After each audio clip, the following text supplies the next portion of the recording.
I want to talk about balancing the budget from a perspective that I dealt with in my new book, March to the Majority.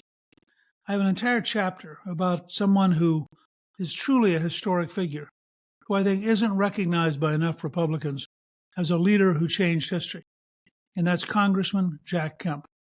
In March to the Majority, I recount how I first got to know Kemp when I was a candidate, when I was losing office and I wasn't yet winning. And I went to Savannah to the Republican State Convention. I had a chance to listen to him speak, and then I had a chance to spend over an hour with him. Kemp had been a professional football player. He had been a very successful quarterback for the Buffalo Bills. And he had, before that, being a Californian, been an intern for Governor Ronald Reagan. So Kemp came out of a background that was very interesting. He knew people. He was comfortable. He was comfortable with everybody, and he liked everybody.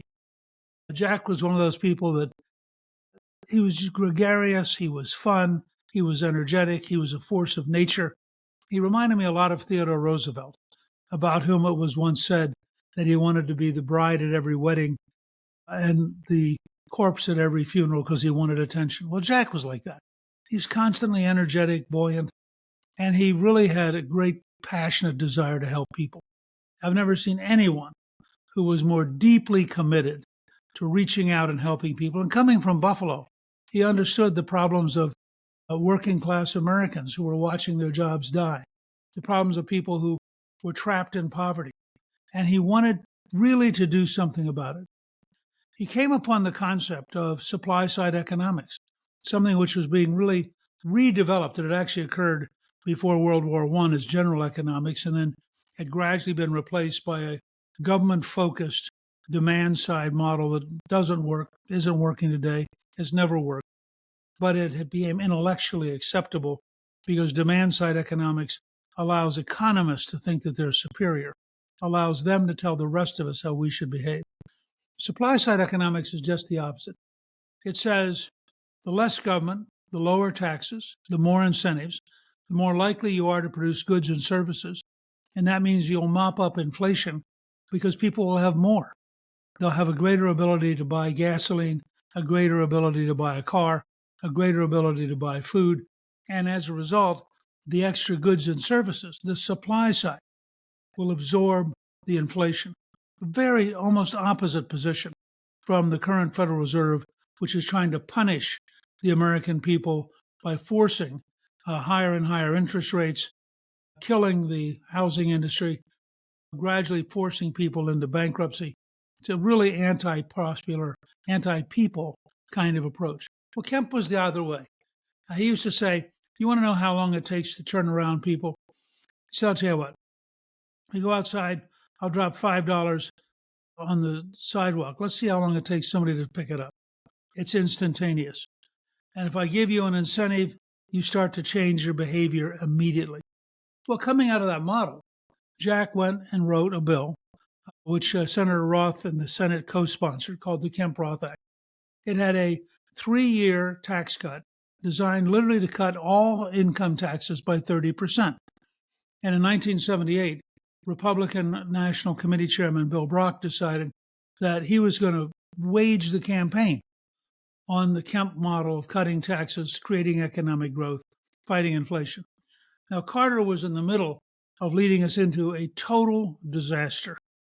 He ultimately had the highest inflation rate in the first term of any president in modern times, 25% inflation over the course of his presidency. He also was, because of that, leading to a huge recession. So you also had something like 13% unemployment. It was a disaster. In the middle of this, Jack Kemp was offering hope.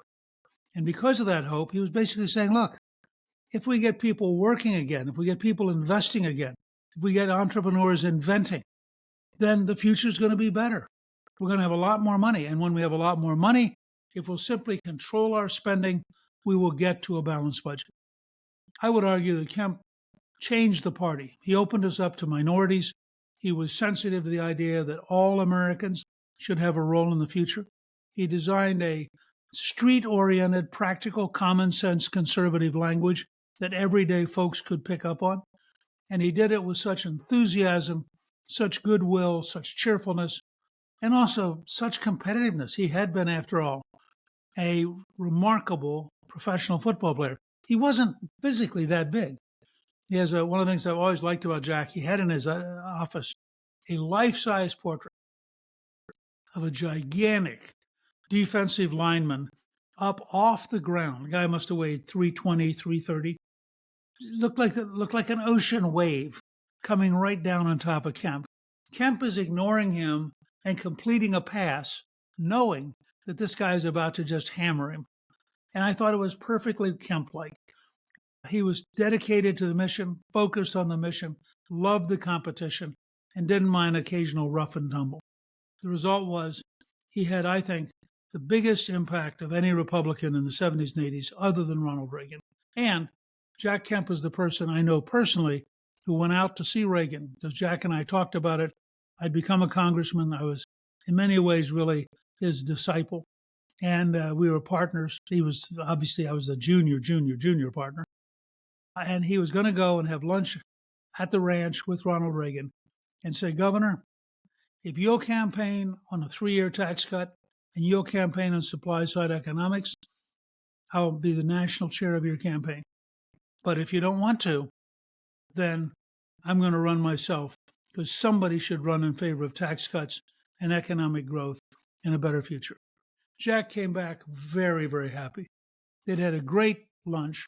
It happened to be the day that the Wall Street Journal announced that John Connolly was the first choice for president of Wall Street CEOs. And Kemp said Reagan got this report while they were over lunch, looked at his aide and smiled and said, I'll tell you what, I'll give Connolly Wall Street if I can have Main Street. Connolly, by the way, ran a very expensive campaign and got 1 delegate.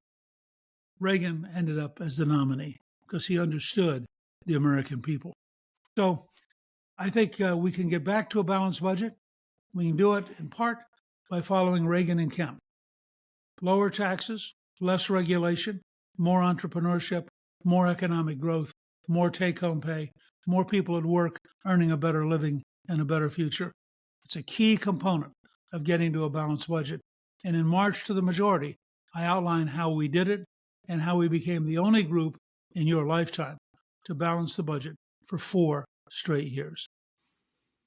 My new book, March to the Majority, is now a bestseller and is available at Amazon and Barnes & Noble and retailers everywhere. Get it today by clicking on the link in the description below.